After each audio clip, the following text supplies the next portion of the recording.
Once my son is gone, you'll be going back to your parents' place, right? We'll live in this house then. My dear husband had suddenly passed away. Right after the funeral, while I was engulfed in sorrow, my husband's parents came to see me. Even though it's not much, this house is filled with memories of living with my husband. Why do I have to leave? But mother-in-law, without a moment's pause to let me wipe my eyes, bluntly said that. My name is Susan. I'm an administrative worker at a real estate agency. My meeting with my dear husband David was facilitated by the real estate agency where I work. David was the brother of my male colleague Michael, and they were very close. Since their workplaces were near, David often visited. As I worked in the same administrative role, I grew close to Michael, who would later become my brother-in-law. This connection led to Michael introducing me to David. Gradually, David and Michael started inviting me for lunch, and we began spending more time together. I thought of David as a cheerful, nice guy with whom I shared a lot in common, but I hadn't seen him in a romantic light. I assumed he felt the same, until one day when everything changed. We were supposed to meet at a restaurant Michael had reserved, but he had a sudden emergency and couldn't make it. It seemed wasteful to cancel the reservation, so for the first time, it was just the two of us. I later found out that this was arranged by the brothers, with Michael conspiring to give David and me some alone time. The food was delicious, and our conversation flowed. We quickly became close, discussing our backgrounds and values. The more I learned about David's inner self, the more I was drawn to his warm smile. This day marked a turning point in our relationship. It didn't take long for us to get married. I have Michael to thank for making this happen. In that sense, and in future events, I can't thank Michael enough. Then came the day of the family meeting with my in-laws. Feeling anxious, I was met by my in-laws with great warmth and kindness. Their caring and considerate conversation eased my nerves. I'm so glad you could come. We've been looking forward to meeting you, Susan. I've cooked a lot, hoping today would be a special day. Mother-in-law Emily said, taking great care of me. My in-laws, like their eldest son David, were independent and very approachable. I was relieved and grateful for the enjoyable time at my in-laws. Our interactions continued, and they always supported our happiness, never imposing their views on marriage or children. Eventually, the topic of living together at the in-laws came up, but we had plans to build our own home. In fact, my grandfather left a house for me. My in-laws listened intently and nodded. My grandfather cherished me as his only granddaughter, and he left me a beautifully renovated house and land. He seemed to wait for the inheritance process to complete before passing away. The property was nearby and had increased in value due to redevelopment, but as someone experienced in real estate, I knew it was more beneficial to sell it to fund our dream home. Grateful for my grandfather's love, we were already considering selling it, as he had said the house was mine to live in or sell. After marriage, we moved there. However, it was far from work, and despite its good location, it wasn't practical to continue living there. As we planned to sell it, a significant change came into our lives. David, working in sales, was ordered to transfer. His company had branches nationwide, and he was the only suitable candidate. It was an official order, and he couldn't refuse. I'll come home every long weekend, and my parents are planning to visit. Could you take them out? It's okay if you don't overexert yourself.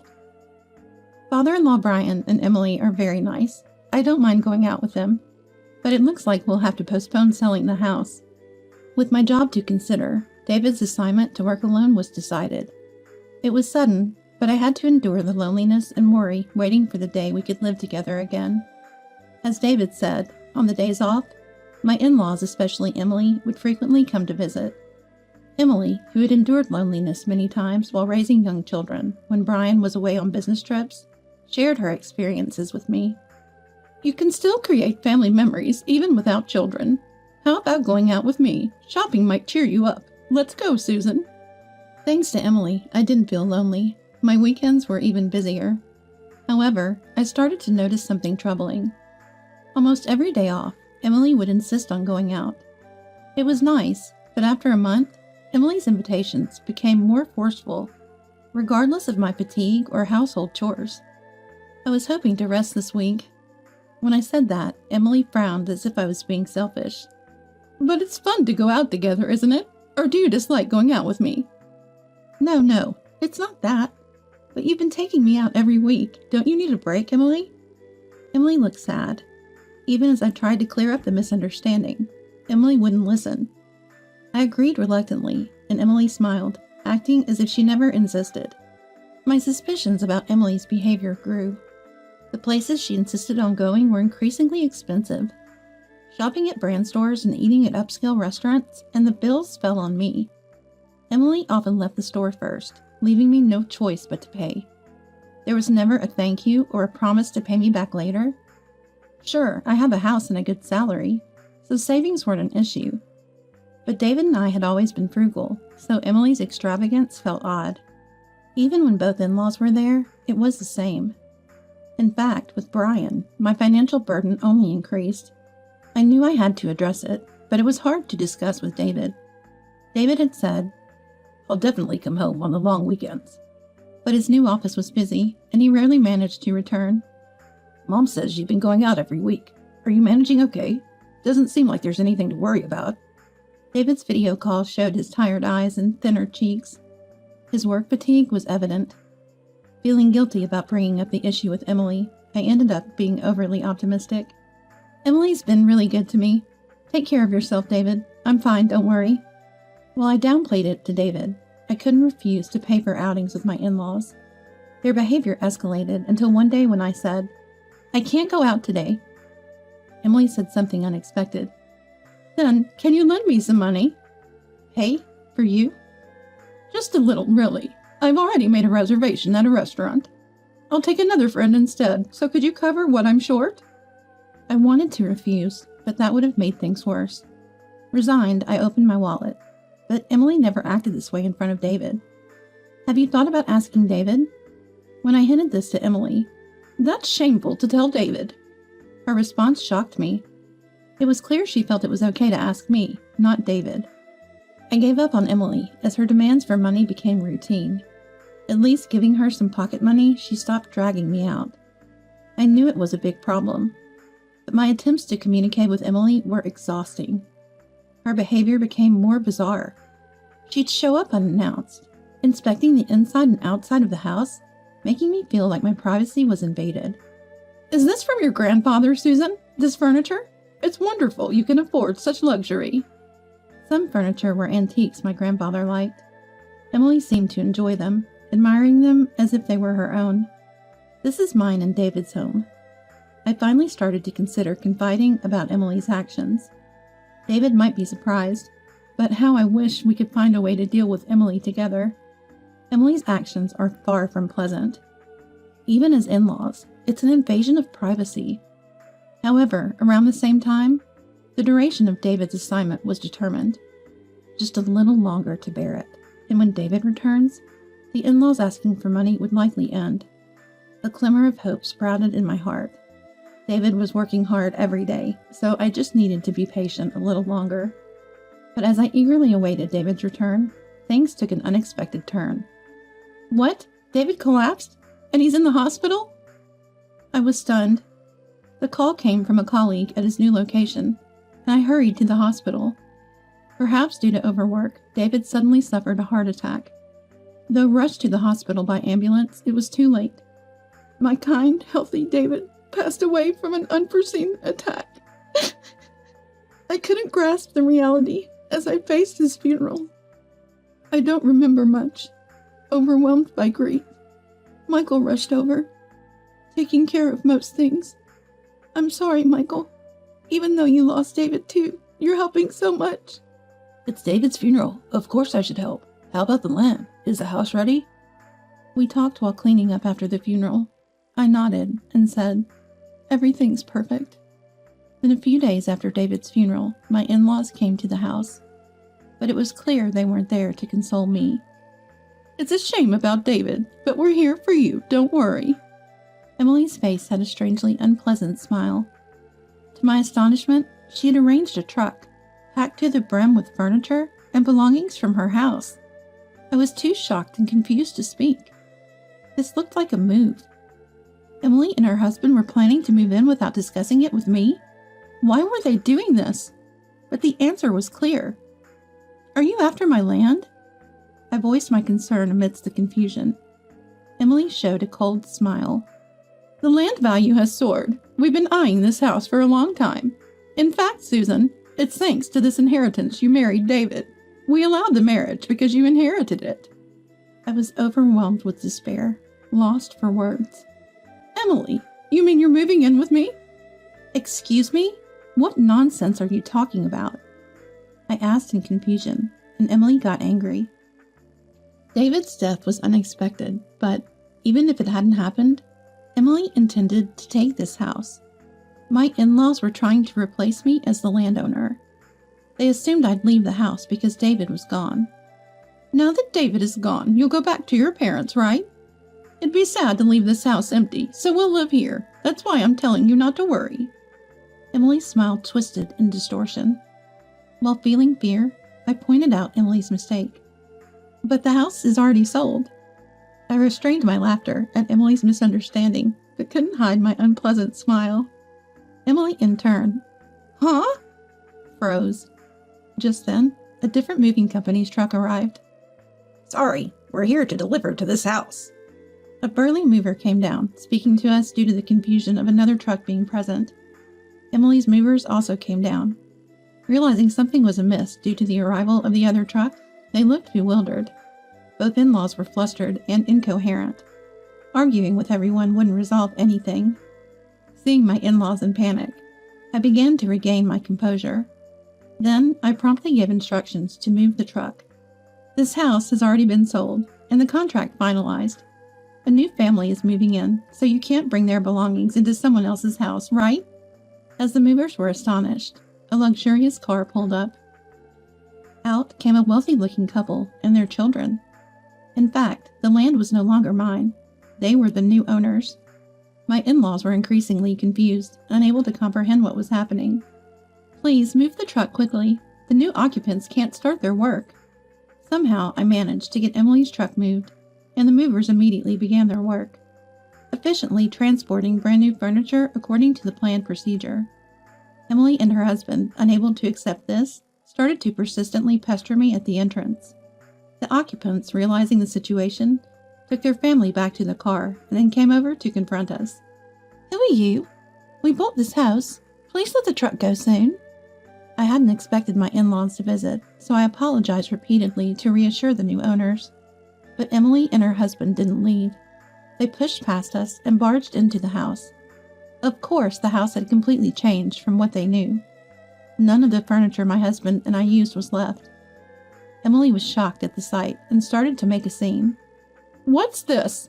The house is empty. The antique furniture, the lighting? I love those. What's going on? Emily was infuriated, unable to understand what was happening. The occupant finally snapped. I'll call the police. Frustrated, Brian quickly grabbed Emily and retreated. Once away from the scene, the heated Emily quieted down somewhat. First, I apologized to the occupants. There could still be future problems, they warned. So I provided them with my in-laws' names and addresses to somehow resolve the situation. Feeling a deep sense of exhaustion, I still had things to explain to my in-laws. I went back to them and calmly explained that the move had been completed just days before David's death. The plan was always to sell the house along with the land. It was the original plan, though it had been paused due to David's solo assignment.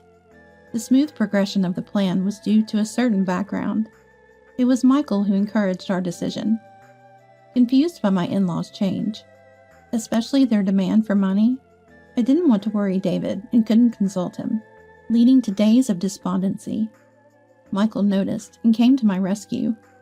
Michael, who didn't get along with his parents, if you're in trouble, I'll help, had offered.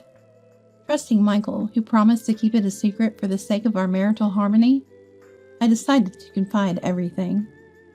Upon hearing it, Michael was furious with his parents. Michael, David's brother and my colleague, understood their scheme well. For him, David was his only family, and he saw me, David's wife, as family too. My parents will either try to live in that house eventually, or conveniently kick both of you out to make it their own. According to Michael, both parents were pretentious and unscrupulous, especially Emily, who was selfish and malicious under her refined exterior. Hearing these intense stories about his own family from Michael, David never knew this side of his parents because they hid it from him, the heir. Anyway, to avoid losing it to them, Michael suggested we sell the land early. I agreed with Michael's suggestion and decided to proceed with the sale. Even though it was a valuable inheritance from my grandfather, I didn't want it to become an obstacle for us. Rather, because it was important, I didn't want to leave any troubles. Of course, it wasn't a decision made on my own. I had discussed it with David while he was alive and had his agreement. At that time, David learned about all his parents' actions. Though I didn't want to tell him, I couldn't complete the sale alone. But David understood why I couldn't consult him and condemned his parents' actions. I'm sorry I didn't notice. If it's okay with you, Susan, let's finish the sale before my parents make a move. It's a shame about the house inherited from grandfather-in-law. No, it's okay. If it's going to cause trouble, Grandfather would agree to let it go too. I decided to sell the land, not to protect my relationship with my in-laws, but to safeguard the future I had with David. Michael, a real estate expert, exerted his efforts in the sale, finding the ideal buyers. My task was to find a new place to move as soon as possible and act naturally to prevent my in-laws from finding out. The house, while lived in, was almost like new, so we were able to keep the price reasonable. Thus, a buyer was quickly found and the sale was swiftly concluded. They were the family that had just arrived. Originally, I had planned to wait in our new home for David's return. David was pleased about the sale, so it was only regrettable he wasn't here. The movers efficiently transported the furniture. The evicted in-laws watched from a distance as the move continued smoothly. They stood dumbfounded for a while, but that couldn't last forever. The movers they had hired, angry and confused, demanded an explanation. From their perspective, the booking mistake was inconceivable. I can't believe this is happening. It's a breach of contract. They questioned my in-laws, who in their panic struggled to explain. Eventually, the household goods had to be taken back, but because of the unexpected situation, a significant surcharge was apparently billed. Emily, finally understanding the situation, clung to me, trembling. This is the wife of David's house, so it's our home too, right? The situation is odd, isn't it? She tried to persuade me with her strained excuses, but I ignored them and left with only my hand luggage. The land was already the new family's property, not mine anymore, so I had nothing to answer. David's memorial service proceeded without delay. I encountered my in-laws there, but even though they seemed like they wanted to say something about the house, they never did and eventually left surreptitiously. I had no obligation to speak to them anymore, so we barely talked. I lived my days in peace. In a new house, a small home where I was supposed to restart with David, I faced the grief of losing him. With substantial savings from the sale, the plan to build our own home vanished without David. Returning to work, I immersed myself in the few memories I had with David and slowly began to look forward to a positive future. Meanwhile, my in-laws, especially Emily, must have been accumulating unresolved grievances. I didn't want any more involvement with them, so I didn't inform them of my new residence. Unable to interact with me, Emily's frustration only grew. She had always pretended in front of David, and now couldn't turn to Michael, whom she didn't get along with. Not knowing my whereabouts added to her stress, which kept piling up until Emily lost her balance. One night, Emily committed a heinous act by pouring gasoline around the sold house. Fortunately, a passing neighbor, sensing something amiss, apprehended her before anything worse could happen. After being reported to the police and found with the old paper and a lighter, Emily was arrested for attempted arson. The new occupants, furious upon learning she was the woman who had intruded on moving day, angrily insisted on pressing charges, contacting me as well. I apologized profusely, but it was for the terrifying experience they almost had, not for Emily's attempted arson. In the end, Emily couldn't escape legal action due to her obsession with the house. I managed to be forgiven after repeated apologies, promising such an incident would never happen again. Emily, who had grown up in luxury and always had whatever she wanted, became frustrated when she couldn't have the house. That's why, I want that house! This unfulfilled desire turned into distorted jealousy. Unable to let go of the house and land, she resorted to crime and eventually ended up in prison. Brian, who should have been her support, ended their marriage in a dispute following her arrest. So when her sentence was over, Emily had no home to return to. But that was the outcome of her own actions. Michael, lonely after losing David, said, "Susan, having you makes it bearable." Though my relationship with my in-laws was severed, I hadn't lost my entire family. For David, who I believed was watching over me from heaven, I resolved to live peacefully.